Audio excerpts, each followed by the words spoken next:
Hi there, welcome to the new episode of the Unintentional Podcast with me, Leon Alexander. Today we speak to Mc Chickaboo, the country's leading female drum and bass MC. After 25 years in the business, we speak about early drum and bass roots, working with Teemo, going on to Soul, her mentorship program, with her time on the road, starting in the 90s with DJ Daisy in Bristol.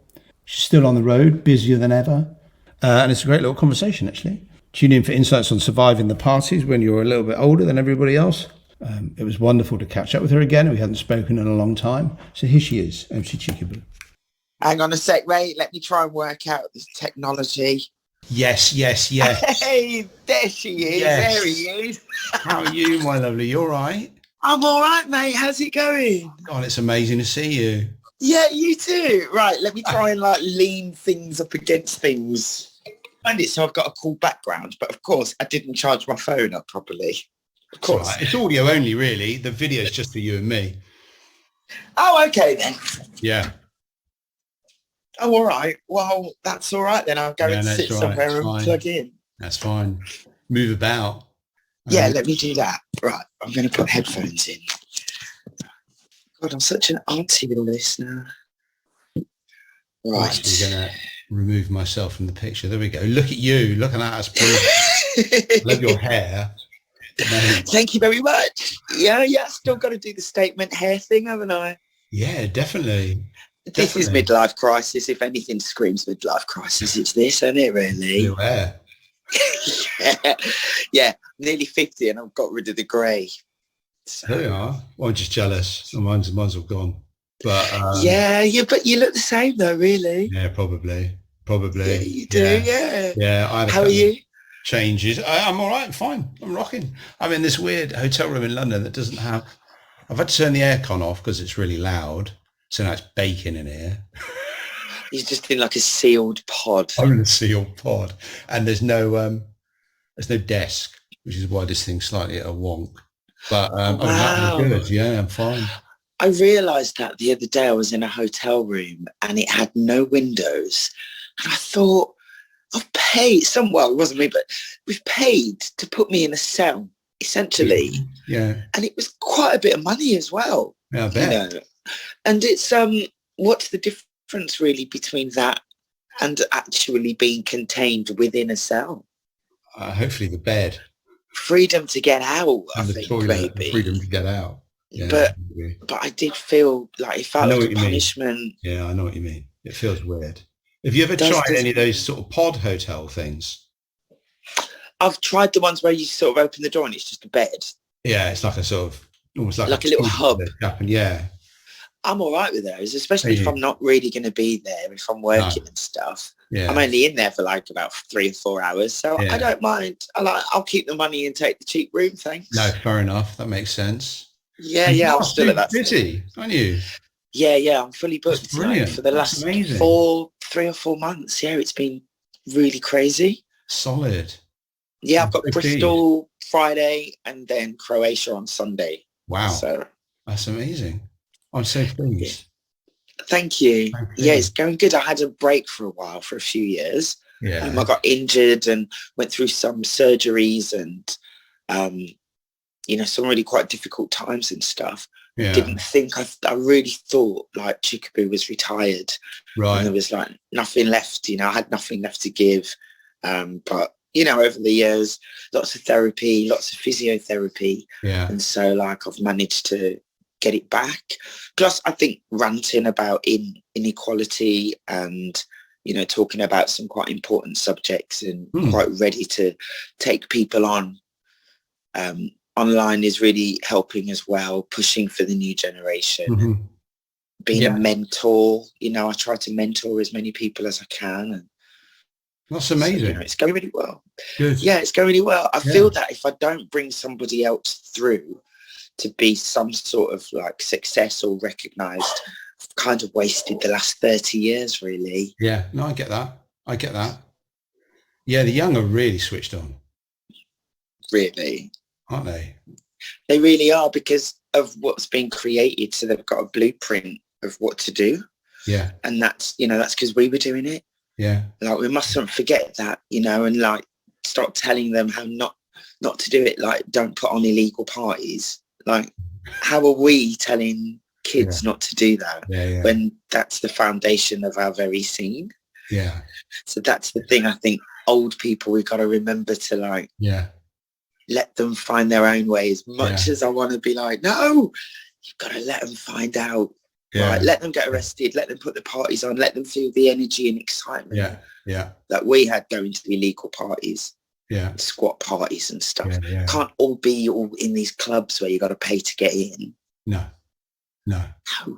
This is still quite a healthy scene. You're up near Birmingham, aren't you now? I've just relocated about a year ago after lockdown and stuff. Right? Yeah, I'm near my mum and stuff. And family, so I get to see like my youngest nephews grow up, which is really nice. I'm the best auntie. It's only because I swing in and out with really inappropriate games and leave again.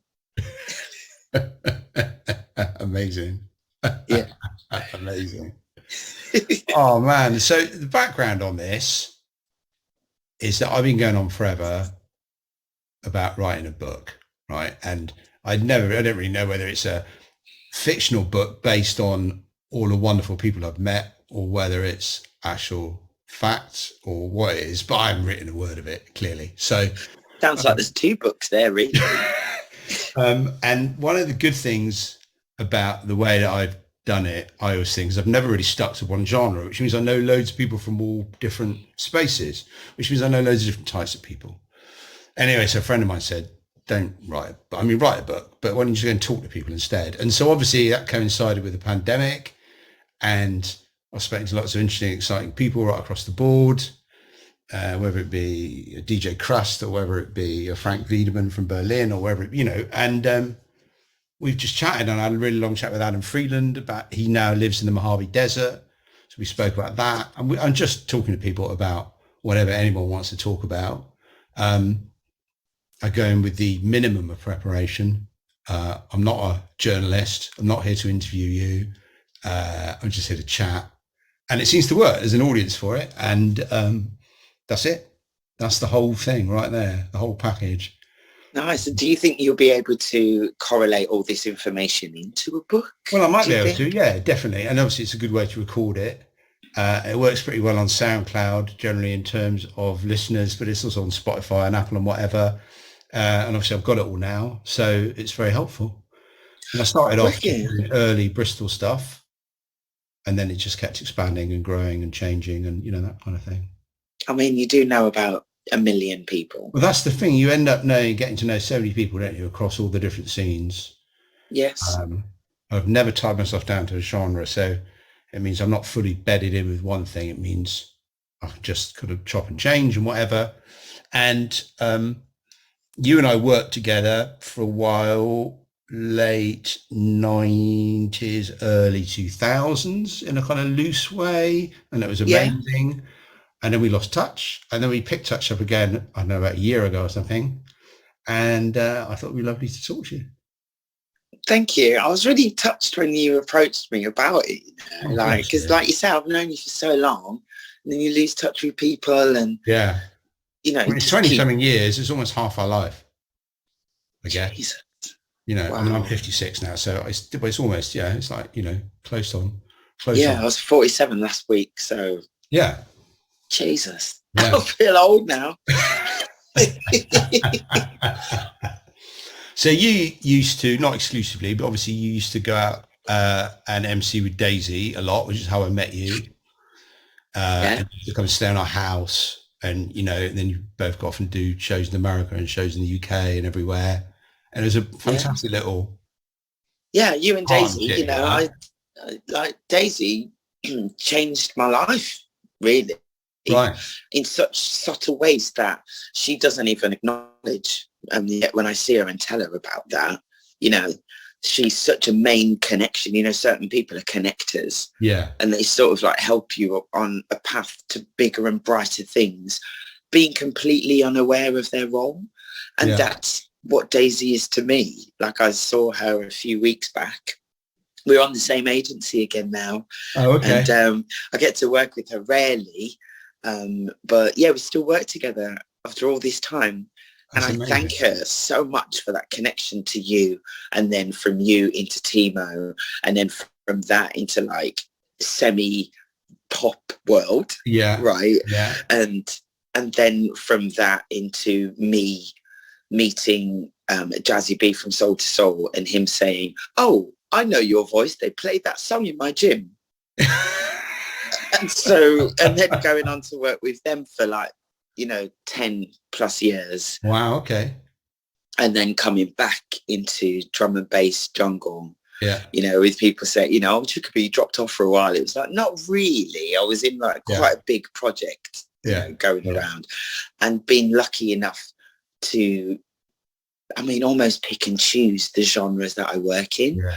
Yeah. And also because of the Teemo connection, then meeting Rennie Pilgrim, and then accessing the breakbeat scene, and, winning awards in that field to then, so I'm really lucky that, people like yourself and Daisy and that have been involved in my career. I think without that, I wouldn't have had the expanse and the diversity in the genres, the subgenres of dance.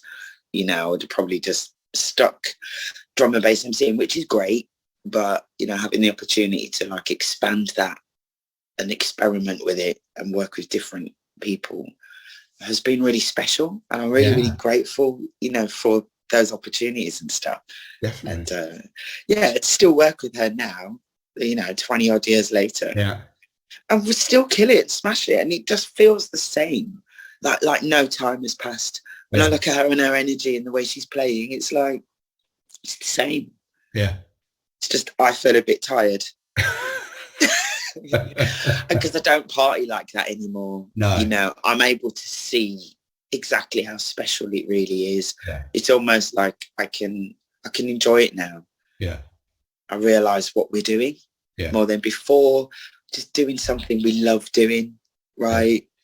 Where now it's, yes, I love doing it, but it's so important to me, like what it actually means,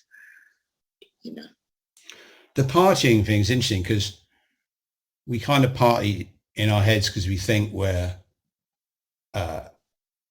what's that I'm looking for? We think we're expanding the emotions we're feeling, but really what's happening is that it's cutting down the emotions we're feeling.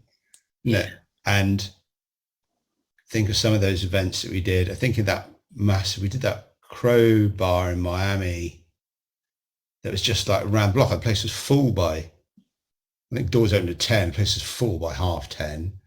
Yeah. Did a PA with Teemo. And I just wish I remember more of it ultimately. I remember Khalees being there because we were all really happy. But I don't remember, those kind of big, sparkly, I don't remember so much. And I do think it's because, of drinking and partying and stuff like that. I like literally like wiped my own mind of some quite special occasions. And that is really interesting because you go into it with that, you fall in love with it sober kind of, and then go through this whole period of almost feeling like it's a necessity to be in that mind frame, to be in this world. Not realizing, like you say, that that's not it. But I think the music changed as well. It did become more just about dancing and pumping more than the ethereal, what's that sort of like feel good, hands in the air moment that we all came from, that sort of like a religious experience. It just came a more sort of like condensed, angry sound. And those sort of noises were classed as cheesy. And they went off into their own happy genre, and we went off into the like, we're really cool, too cool for school genre, right? We're way too cool for all that happy stuff. And then it strips a bit of the soul out of it, because like all of us need to be a bit happy and a bit silly and light. None of us are cool, really. Don't tell anybody that, but it's our little secret. We're all just musical nerds, really. And I tell people that about DJs and producers. Yeah. When they want to go backstage and stuff, I'm like, it's really boring back there. they're just nerds talking about if they got it on vinyl. Yeah. Or what software you're using, or God, now they're turning up with their DJ sets in the palm of their hand. I don't get it. yeah. I'm too old. I'm like, where's your bag? Yeah. Yeah. Use it. Yeah. It's a bit depressing, I think, now. But that's me just being old, isn't it? Yeah, well, it is. I think it's all of us being old because we saw it differently once, and if that's what you've grown up with, that's what it looks like. Yeah. Oh, honestly, DJs are like hunched back, broken ankles from trying to like navigate through a crowd with a couple of boxes. Yeah. Oh, but you know, times move on and stuff.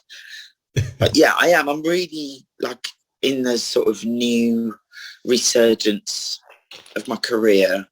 Really grateful for like actually what it means on a spiritual level to have accessibility to these moments with people that are like a lot younger than me. You know, I'm one of those older people in the party, and I'm really glad to be there. Really, you know, I do. Is I've gone a bit hippie about it all now. That's fine. Nothing wrong with that. Yeah, it's all vibrations and stuff now. Yeah, that's fair enough. Yeah, I really feel it, and yeah, it is really special what we're doing. Yeah, it is. We're very lucky to have that opportunity. Absolutely, and the fact that people still want me to like pick a mic up and shout at them, it's pretty, which is essentially what I'm doing. Yeah, well, it's better. I'm sure it's more finesse than that. You always were. Well, a finessed style of shouting. Yeah, I'll give you that. Yeah.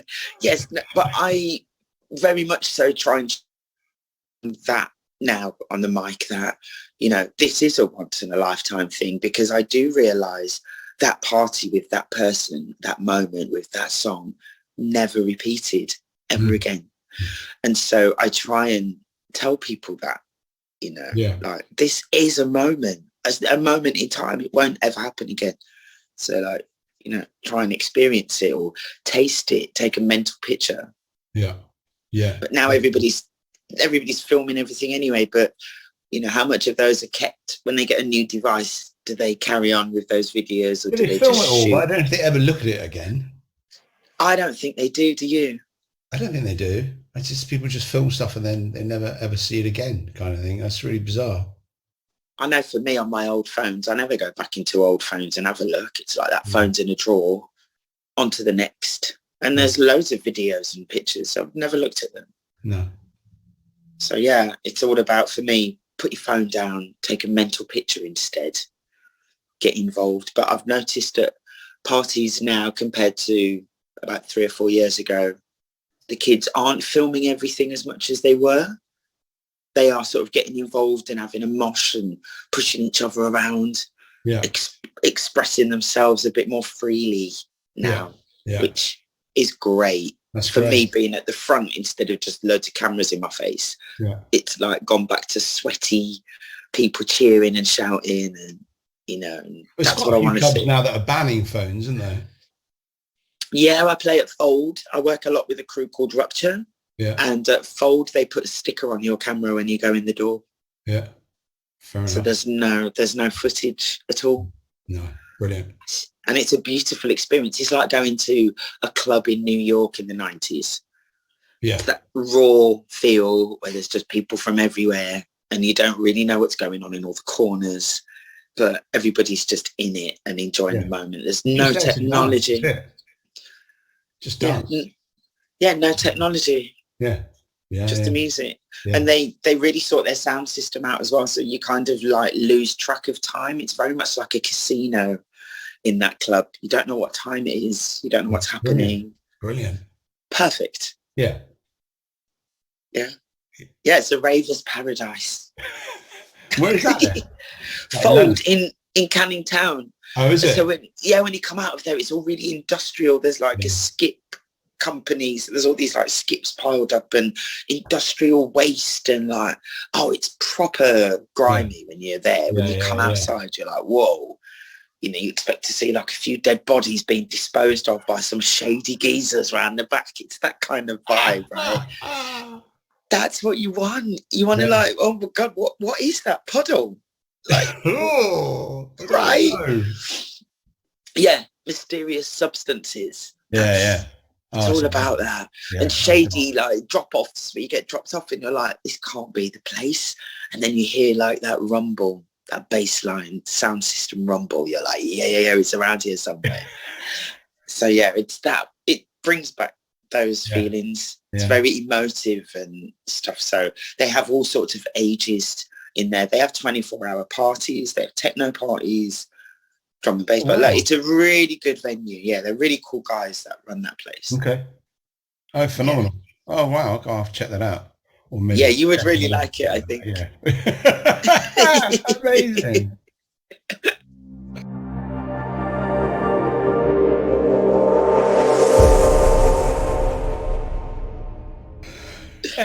So I didn't know anything about the Jazzy Bee thing, or I don't think I knew anything about the Rennie Pilgrim thing, actually. But obviously you're on that Teemo album, which has got to be 20-something years old now, I reckon. Wow, so the 2001 maybe? The little girl on the front is like probably a mom now. Probably is. Probably is. I still got some of the props of Arthur's, still got the megaphone and a couple of other bits. Wow. Yeah, Teemo occasionally, him and I will message on Instagram. Yeah, he's still in touch with me a little bit, you know. Oh, nice. Yeah, it's a really special time. It was a really special time. That we're still not really talking, it seems, Teemo and I. We'll pick it up again at some point. I mean, a lot of artists can be quite emotional, don't they? And a lot of people, for me, the learning the business side of something that I was loving and passionate about was a very hard lesson to learn. Yeah. And I think a lot of artists don't really get it, and they have a lot of resentment for the business side without actually really knowing the true structure of it. Because then you actually realise it really wasn't that bad, you know. Yeah. But or it might have been for some people's experience. It might have been, Yeah. I speak to a lot of people that are rightfully so jaded. You know, they've had a really hard time. But I've been really lucky. You know, I haven't had that harder time with it, but I've learned a lot of lessons. And you've got to really accept that everybody has their role. Yeah. And if you want to do it as a business, there's business people, right? So it's tricky for artists to sort of get that around their heads. Yeah. And also the business people to understand the artist, because they're all over the place and they're not going to be or behave in a professional business way, right? So I think there's like conflict sometimes and clashes, but hopefully, you know, you'll realise that hopefully it works out. You know, you're really, really not that bad in the world of business managers and in the music industry. Like, you're a good one, you know. Oh, very kind, thank you.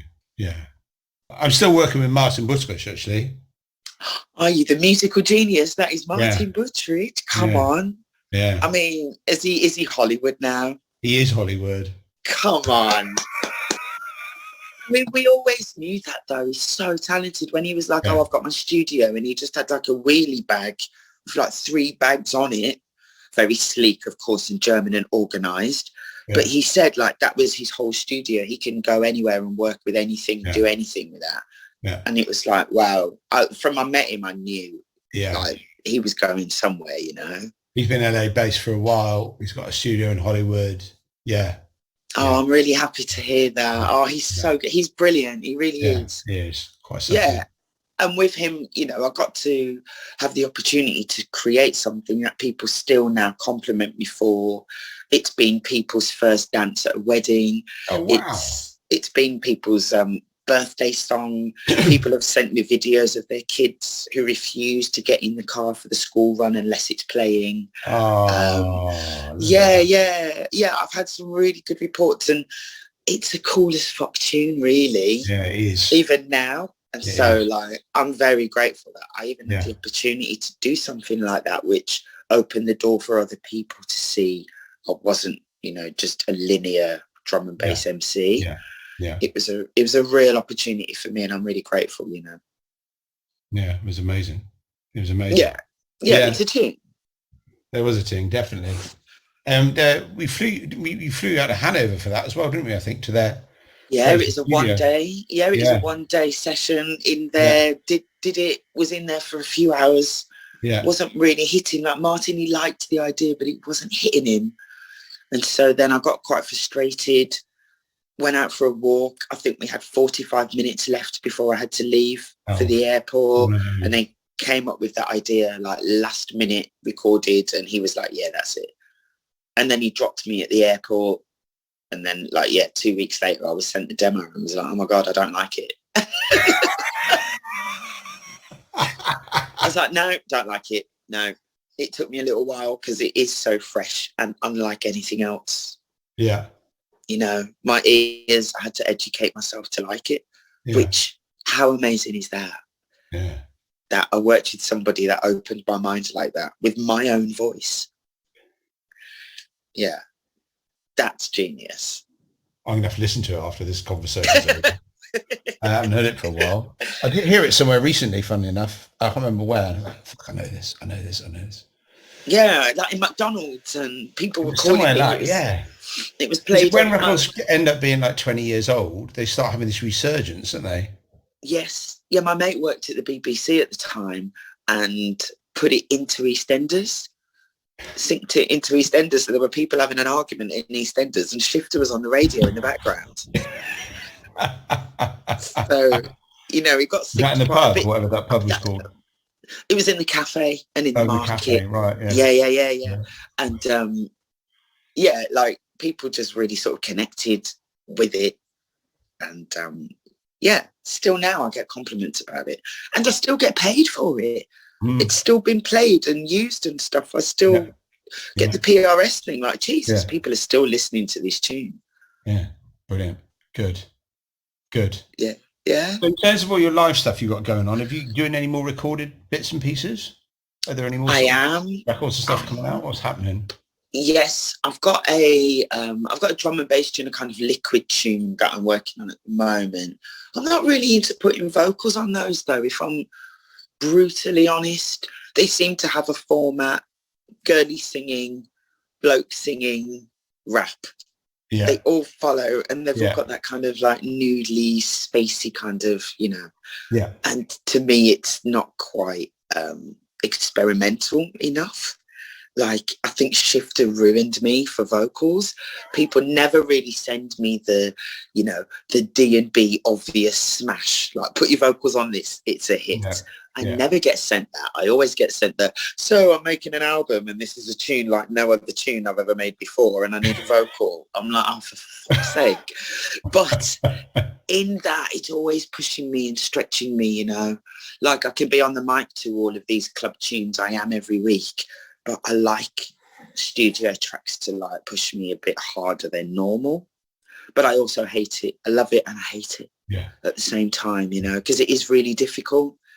And I am a live person. I don't love the studio process. I find it a bit draining for me because I don't think I'm naturally a singer or a rapper. Yeah. I kind of do a bit of both, For me, it's all about vibes and hosting and ensuring people are having a good time more than getting a 16-bar verse out that's going to blow people's mind. If it comes, it comes. I make it up as I go, But in the studio, making it up as you can, it's going to live forever. So you need something a bit more constructive. Yeah. So I find it quite stressful writing tunes. But I've got about 4 songs that people have been waiting for a little while now. Of course, as you know, the old Mc Chickaboo game. So as annoying as I am, I have got things in the go. But my imagination and then the actuality of what happens, I find it hard to bring the two. In my mind, it's a Fela Kuti call and response choir sound of all these voices and stuff. And then I'm like, oh, it's just me.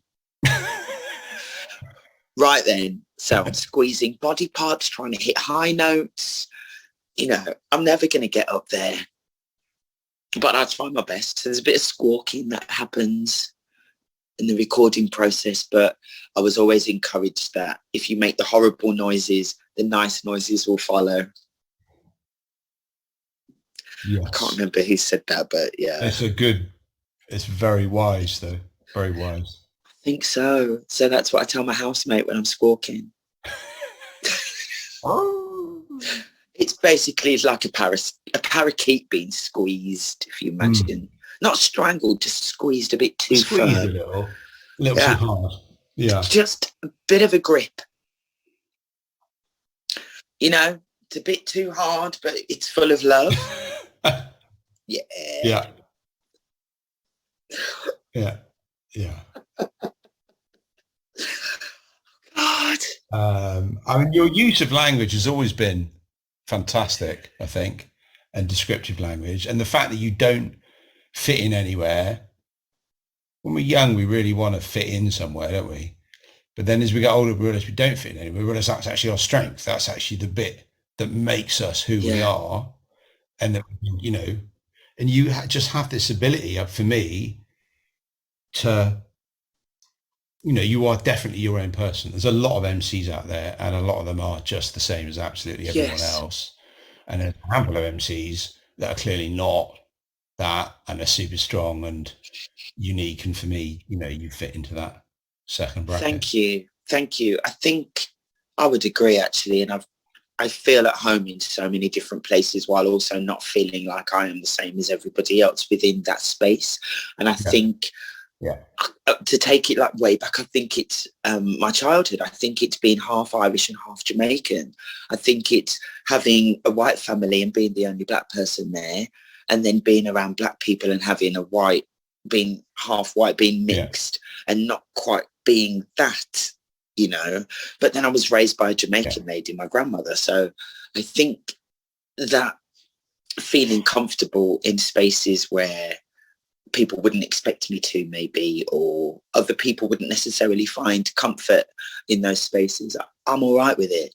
I'm all right being in a space with all black people or all white people, or, you know, and being the punk misfit in both of those zones, you know. I like it. And being gay, you know, as well, I think, as around a load of straight people, you know, obviously you're not sort of brought up with sexuality, but I think I think always sort of being a bit different everywhere I go and a bit weird has definitely helped me out with individuality. And then having a deep voice and has helped me sit in dance music and be possibly the busiest female MC, because of my tone allows me to be a part of it, when a lot of people don't like the female tone within drum and bass. It doesn't sit with the reggae dub, angry industrial sounds that come within that genre. A nice girly voice just doesn't cut it. Not at 2 o'clock in the morning, you know. No.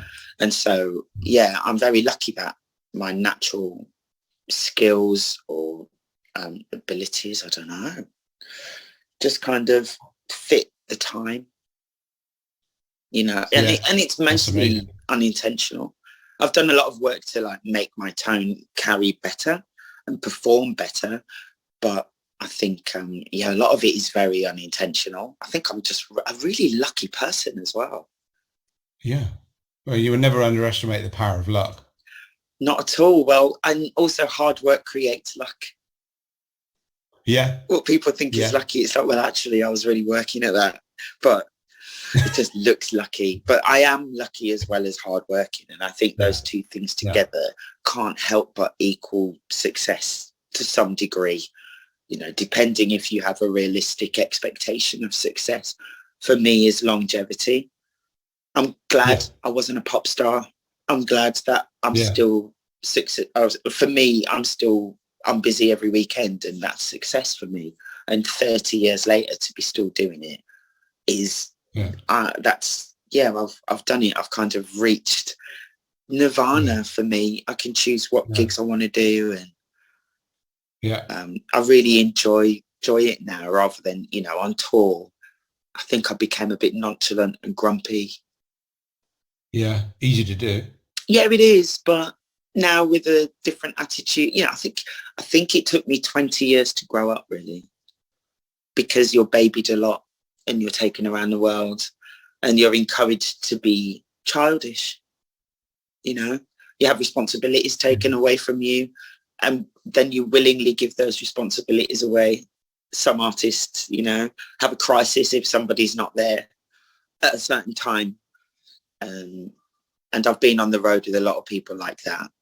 So I think in that it took me just quite a while to grow up. But once I've done that, I can see it for what it is. Yeah. Show business to show. It's not even real. Pretend. Yeah. Pretend business. Yeah, it really is. It's a funny old one, isn't it? And you do get into that role where, I always say this, as a manager, we always trying to make sure that we're not, because we kind of turn our artists into children. Yes. And then complain that they behave like children. Yeah. Yeah. And that's tour managers and managers. That's what you have to deal with, big babies. Yeah. Having a crisis over the smallest thing. We put absolutely everything in place for them so they don't need to do anything except for, whatever, play and do their art.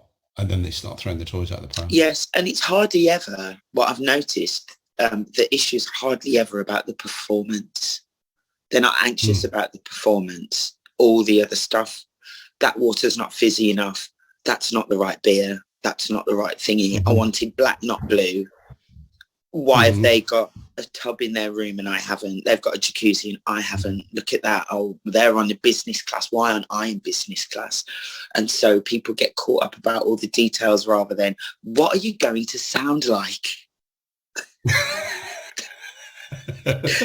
And so, being on the road with them, a lot of different DJs and seeing people, I've learned a lot. Seeing people like... You were wise back then. I think you're a lot wiser now. I think so, yeah. Like seeing people like Erykah Badu at that level get rained off stage. We're all playing a show together. Sky opens up, rained off stage. She walked off the stage, calm, lovely, polite. Then the rain stopped. She went back out and performed her last track. She didn't have to. She could have left. She got rained off, but she stayed and waited for the rain to stop and then went back on. And that's what we did. We also got rained off the stage. Jazzy and Karen, we waited for the rain to stop. People were in the crowd being absolutely drenched, but they didn't leave. And so Jazzy was like, if they're not leaving, we're not leaving. Like, we're in New Zealand, like, and to see people at that caliber, like Grammy winning, multi-million, selling album artists, behave with dignity and grace in a situation where I've seen drum and bass DJs have an absolute tantrum about a lot less and handle it very, very differently, leave in a tempo and, all of that stroppiness. And here we had these, these big, world famous, legendary singers being gracious and calm and meeting every fan and signing every request and taking every photo. And yet, as I say, I've seen DJs be quite rude about all of that. And so it taught me a lot being around people like that, working with Mary J. Blige and I've worked with some amazing people. I've introduced Soul to Soul when we were supporting Alicia Keys at the O2. That was a two-hand grab the mic situation, mate. I'm not going to lie, because I held it with my first hand and I could see the quivering. And I'm not normally a nerve. I don't get stage fright. I get nervous because of the importance of the show, but I don't get stage fright. But there I had to hold that mic with two hands when I was like introducing to you, Ooh, make some noise for Alicia Keys coming up next. Oh my God. So, I've had some real moments of pinch myself. Is this really happening? Little me from a council estate in Birmingham. So I've had some really special moments that I never, even in my dreams when I was a kid, I was like, oh yeah, I wish I could get up on stage and stuff. I've done it, and I just can't express with words and my vocabulary, just how happy you have. And just how happy it's made me. You know, like my career has made me such a happy soul. That's beautiful to hear. Beautiful to hear. What are you looking forward to most then? What's coming up in terms of... Watching the new generation of people that I mentor become successful. So when you mentor them, how does that process work? I'm part of a collective called EQ50, and we set up mentorship schemes with drum and bass labels. A 2-year scheme where we have master classes and stuff. Each label takes on a mentee and guides them through the process. So they have to have sort of some production skills in the first place. And then, so we had RAM, Critical, V, Function, and who's the other one? Shogun. And so we brought 6 new female binary producers. They've had tracks, some of them assigned to agencies. Nia Archives has gone on. She's going to be a pop star for sure. And so we're just preparing the next wave now, the second wave of the mentorship scheme. So we're trying to sort of make a difference without, just moaning about things and being bitter, but actually really trying to make a change and get women producers out there. That's amazing. Yeah, it feels really good. Pardon me. I just I heard Nia's song on Radio 1 A list playlist, and she's getting paid. She's playing on the main stages. We had Mandy Dexterous. They're killing it as well at the moment. Trans non-binary artist. It makes me really proud and satisfied, I think, to do that. And I also mentor people privately outside of that. If they need a photo shoot, I'll arrange it and pay for it, or pay for somebody's travel to get to a gig, or stick someone on the guest list, or if it helps, or just anything I can do to help somebody like come through. That's why I'm here.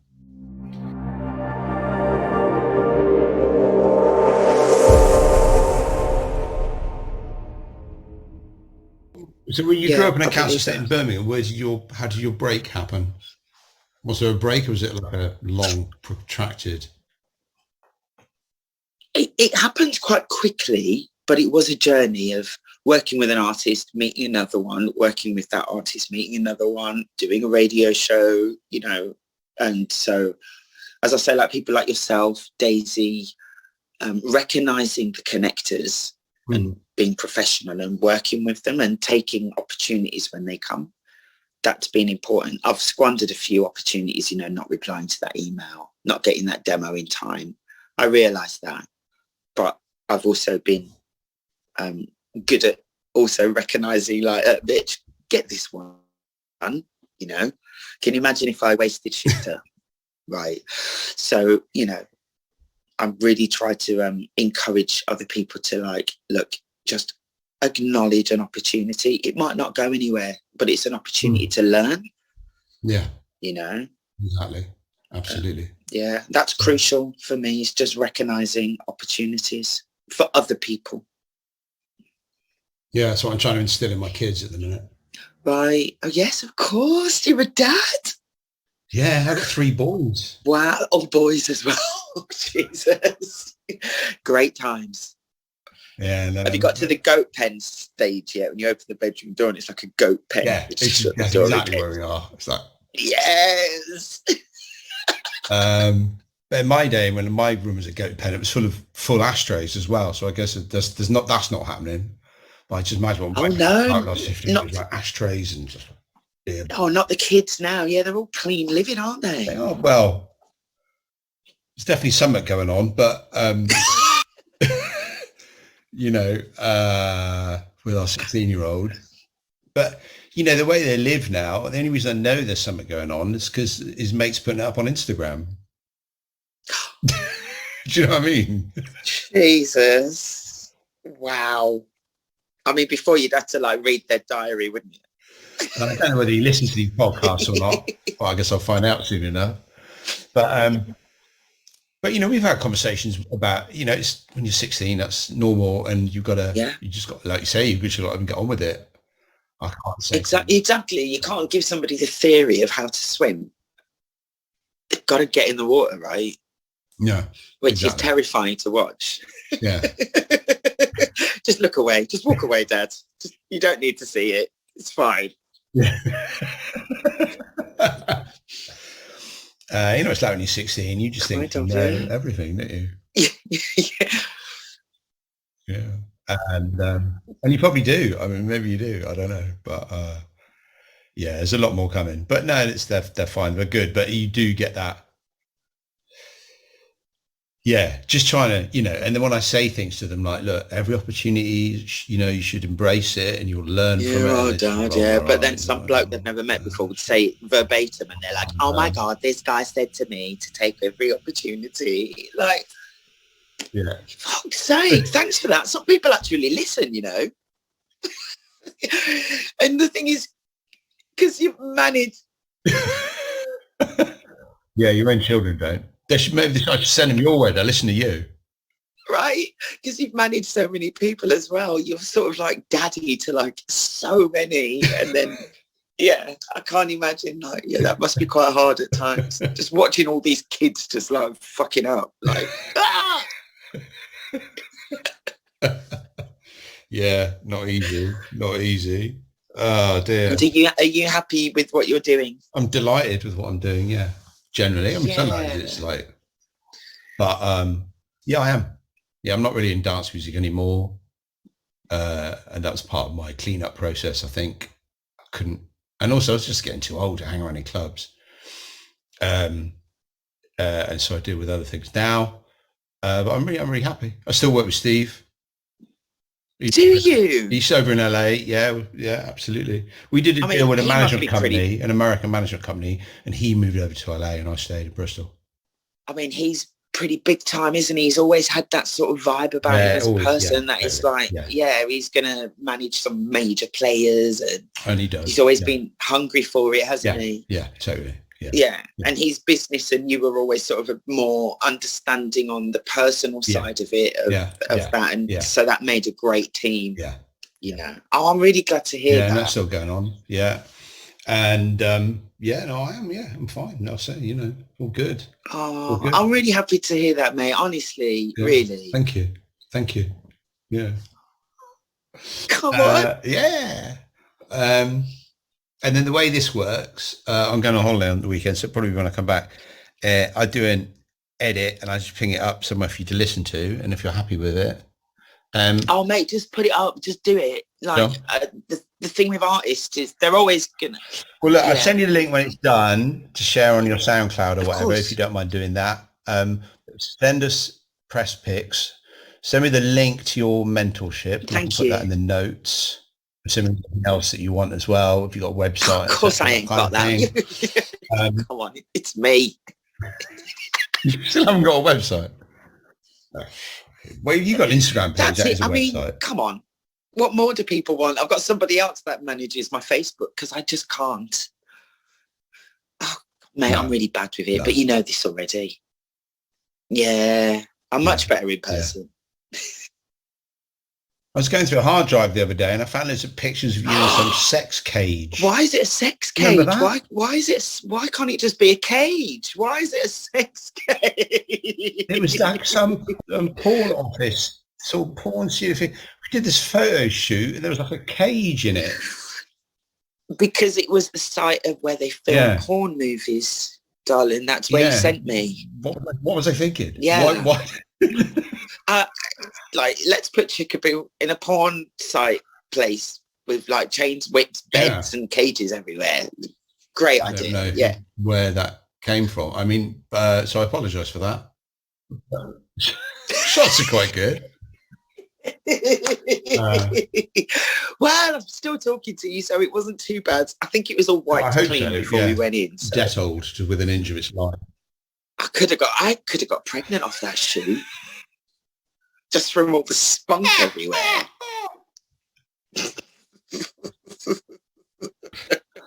Oh, yeah. That's actually horrible.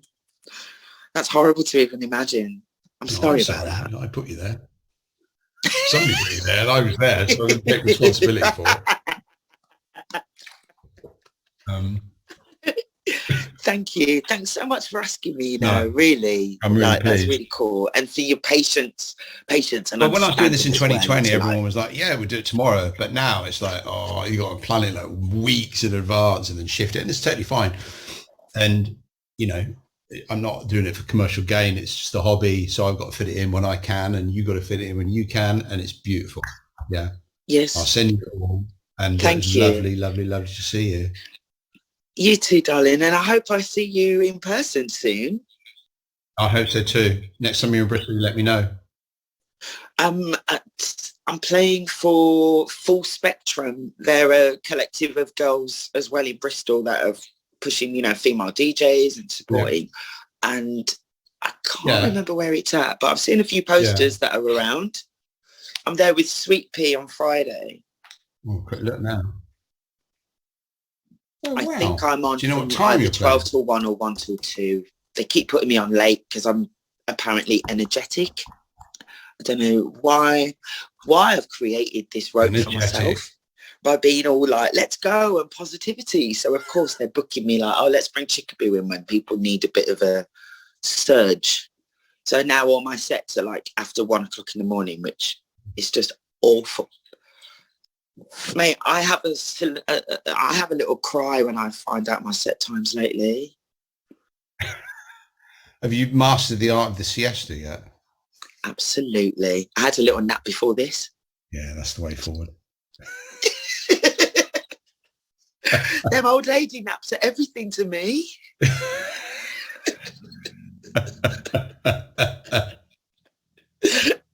Oh, wicked. Look after yourself, my love. You too, mate. I'll see you real soon. All the love. Bye. Bye, darling. Bye.